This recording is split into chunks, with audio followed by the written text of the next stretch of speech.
राम राम दोस्तों, आप सभी का स्वागत है आपके अपने यूट्यूब चैनल हिंदुस्तान न्यूज़ पे। तो दोस्तों, बात करते हैं आज खबरों की। नीट पेपर लीक मामले में सीबीआई ने गुरुवार को रॉकी उर्फ राजेश को बिहार से गिरफ्तार किया है। सीबीआई के सूत्रों के मुताबिक रॉकी ने ही नीट का पेपर लीक होने के बाद उसे हल कराकर एक आरोपी चिंटू के मोबाइल पर भेजा था। केंद्रीय जांच एजेंसी ने सुबह रॉकी को गिरफ्तार कर कोर्ट में पेश किया। कोर्ट ने उसे 10 दिन के रिमांड पर सीबीआई को सौंप दिया है। रॉकी की गिरफ्तारी में बिहार से हुई है और किस समय हुई है अब देते हैं इसकी जानकारी। अभी तक एजेंसी ने अब तक नहीं दी है। नीट पेपर लीक मामले में अब तक 11 आरोपियों की गिरफ्तारी हो चुकी है और नीट पेपर लीक के बाद से फरार था रॉकी। पेपर लीक का मामला सामने आने के बाद से ही रॉकी फरार चल रहा था। इसकी तलाश में पहले पटना पुलिस, फिर आर्थिक अपराध इकाई और बाद में केस सीबीआई को ट्रांसफर होने के बाद से उसकी टीम जुटी थी।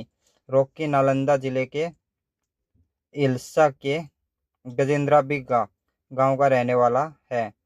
उसका असली नाम राकेश है। पिछले कुछ सालों से वह झारखंड की राजधानी रांची में रहकर रेस्टोरेंट चलाता है। तो दोस्तों, ये था मामला। रॉकी को बताया जा रहा है मास्टरमाइंड। रॉकी मास्टरमाइंड संजीव मुखिया का खास आदमी बताया जा रहा है। दोस्तों, एक शर्मनाक खबर आ रही है आंध्र प्रदेश से। आंध्र प्रदेश के नालंदा जिले में तीसरी क्लास में पढ़ने वाली बच्ची से गैंगरेप और मर्डर का मामला सामने आया है।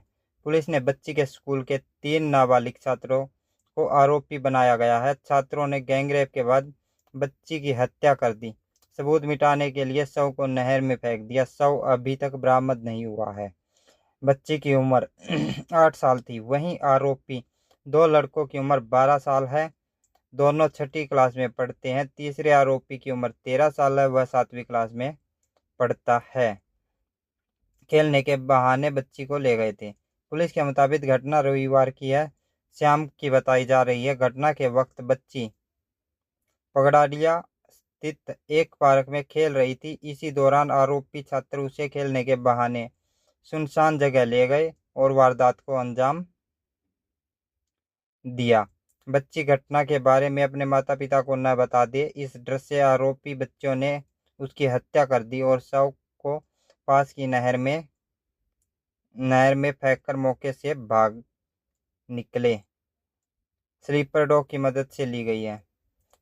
पुलिस ने कृष्णा नदी के बैकवाट में सर्च ऑपरेशन चलाया है। पुलिस ने बताया कि बच्ची 7 जुलाई से लापता थी। वह घर के पास स्थित पार्क में खेलने गई थी, लेकिन काफी समय गुजर जाने के बाद नहीं लौटी। तो पेरेंट्स ने काफी देर खोजा लेकिन नाकाम रहे। बाद में उन्होंने शिकायत दर्ज कराई थी। शुरुआत में तो पुलिस को भी आरोपियों के बारे में पता नहीं चला। इसके बाद 9 जुलाई को स्नीफर डॉग की मदद ली गई। इस दौरान गांव में रहने वाले 3 नाबालिग लड़कों का व्यवहार असामान्य देखा गया। 3 आरोपी लड़कों में से एक ने वारदात को स्वीकार कर लिया। इसके बाद 2 अन्य की भी गिरफ्तारी हो गई। तो दोस्तों, ये था मामला आंध्र प्रदेश से। एक 3 साल की नाबालिग बच्ची और नाबालिग ये दोनों 12-12, 13 साल के बच्चे, इनकी हालत इतनी ख़राब हो चुकी है कि देश में पता नहीं क्या चल रहा है। तो दोस्तों, ये था मामला। अब चलते हैं अगली खबर की तरफ। दोस्तों, एक खबर है सऊदी से। सऊदी एयरलाइंस की फ्लाइट में पाकिस्तान के पेशावर एयरपोर्ट पर गुरुवार को आग लग गई। इसमें 10 लोग जख्मी हो गए। हादसा तब हुआ जब विमान लैंड कर रहा था। यात्रियों और केबिन क्रू के सभी सदस्यों को इमरजेंसी गेट से बाहर निकाला गया। फ्लाइट रियाद से पेशावर आई थी। रिपोर्ट के मुताबिक लैंडिंग गियर में कुछ गड़बड़ी के चलते ये हादसा हुआ। हालांकि अब तक कोई आधिकारिक जानकारी सामने नहीं आई है। विमान में 276 यात्री और 21 क्रू मेंबर थे। सऊदी रिलायंस 792 में 276 यात्री सवार थे। इसके अलावा 21 क्रू मेंबर थे। ये एयर ट्रैफिक कंट्रोल के मुताबिक लैंड होने के बाद विमान से धुआं निकलता दिखाई दिया, जिसके बाद पायलट को इसकी जानकारी दी गई। इसके साथ ही फायर एंड रेस्क्यू सर्विस को भी इन्फॉर्म किया गया। आग लगने की सूचना मिलने के बाद दमकल विभाग की गाड़ियां मौके पर पहुंची। आनन फानन में इस आग को बुझाया गया। विमान से सभी यात्री और क्रू को सुरक्षित बाहर निकाल लिया गया है।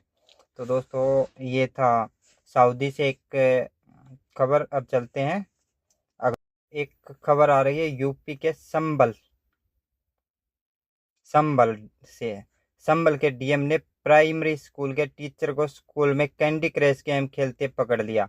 मोबाइल की हिस्ट्री चेक की तो हैरान रह गए। मास्टर साहब करीब 3 घंटे से मोबाइल में व्यस्त थे। करीब 1.5 घंटे से तो गेम खेल रहे थे। इस दौरान यूट्यूब, फेसबुक और इंस्टाग्राम भी चलाया।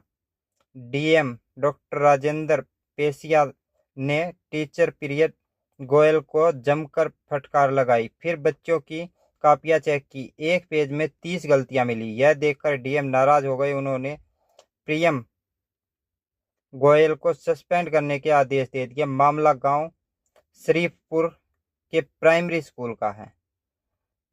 तो रसोई से लेकर क्लासरूम तक किए गए चेक।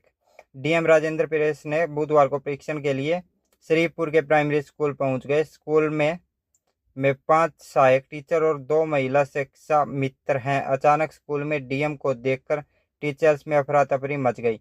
डीएम ने टीचर से एक एक करके डिटेल में पूछा कि रसोई से लेकर क्लासरूम तक का निरीक्षण किया। प्रिंसिपल के रजिस्टर को चेक किया। बच्चों से भी बातचीत की गई। और इसी के खबर और बड़ी प्यारी आ रही है। ईसाई सांसद ने गीता पर हाथ रखकर शपथ ली।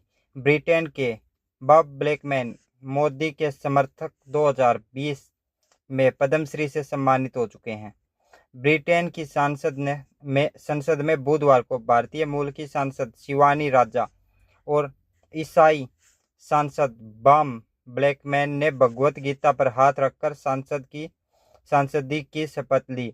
दोनों ऋषि सुनक के कंजर्वेटिव पार्टी से चुनाव जीते हैं। शिवानी लेटेस्ट ईस्ट सिटी से जीत दर्ज की है। शिवानी ने लंदन के पूर्व डिप्टी मेयर राजेश अग्रवाल को 4000 से ज्यादा वोटों से हराया है। वहीं बॉब ब्लैकमैन 2010 से सांसद हैं। एरो ईस्ट से सांसद हैं। लिस्टर ईस्ट को लेबर पार्टी का गढ़ माना जाता है। शिवानी ने यहां 37 साल बाद कंजर्वेटिव पार्टी को जीत दिलाई है। शपथ लेने के बाद शिवानी ने एक पोस्ट कर बताया कि भगवत गीता के साथ शपथ लेना उनके लिए सम्मान की बात है। उन्हें इस पर गर्व है। शिवानी ब्रिटेन की सबसे यंग सांसदों में से एक है। वे अभी 27 साल के। शिवानी के माता पिता 1970 के दशक में गुजरात से लंदन गए थे। वे खुद को हिंदू मानती है और हिंदू रीति रिवाजों को फॉलो करती है। तो दोस्तों ये था मामला जो ब्रिटेन की सांसद में एक बार फिर गीता पर हाथ रख के 2 सांसदों ने अपनी कसम शपथ ली। और इसमें से एक सांसद ईसाई भी है जिसका नाम बॉब ब्लैकमैन है, जो मोदी का बहुत बड़ा समर्थक रहा है और 2020 में पद्मश्री से भी सम्मानित हो चुके हैं। तो दोस्तों अब चलते हैं अगली खबर की तरफ। दोस्तों अपराध पर लगाम लगाने को लेकर हरियाणा के मुख्यमंत्री नायब सैनी पुलिस महानिदेशक पर भड़क गए। उनको सख्त निर्देश दिए। गृह विभाग की समीक्षा बैठक में सीएम ने दो टूक कहा कि हरियाणा पुलिस के पास अपराध दूर दर पर ब्रेक लगाने के लिए 7 दिन का समय है। इस दौरान वे गैंगस्टर नेटवर्क पर ब्रेक लगाएं। उन्होंने कहा कि 1 सप्ताह बाद वे स्वयं पुलिस विभाग की दूसरी बैठक कर अपराध दर की समीक्षा करेंगे। इसके साथ ही सीएम ने वरिष्ठ पुलिस अधिकारियों की फील्ड में बेहतर निगरानी रखकर कानून व्यवस्था को बेहतर बनाने के निर्देश दिए हैं। प्रदेश में गैंगस्टरों और शातिर अपराधियों के खिलाफ अभियान में कोई कसर नहीं छोड़ी जानी चाहिए। बैठक में फिरौती समेत अपराध की अन्य घटनाओं पर भी सीएम ने कड़ा रुख अपनाते हुए कहा कि फील्ड में पुलिस की मौजूदगी ऐसी होनी चाहिए कि इससे अपराधियों में डर पैदा हो और वे डर के कारण बाहर न निकलें। तो ये थे सीएम नायब सैनी के। तो दोस्तों हरियाणा में अक्टूबर में होने वाले विधानसभा चुनाव के लिए अब से पहले गठबंधन होने शुरू हो गए हैं।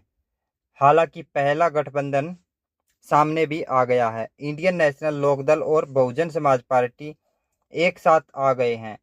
बीएसपा हरियाणा की 90 सीटों में से 37 सीटों पर चुनाव लड़ेगी। वहीं 53 सीटों पर इनेलो कैंडिडेट चुनाव मैदान में होंगे।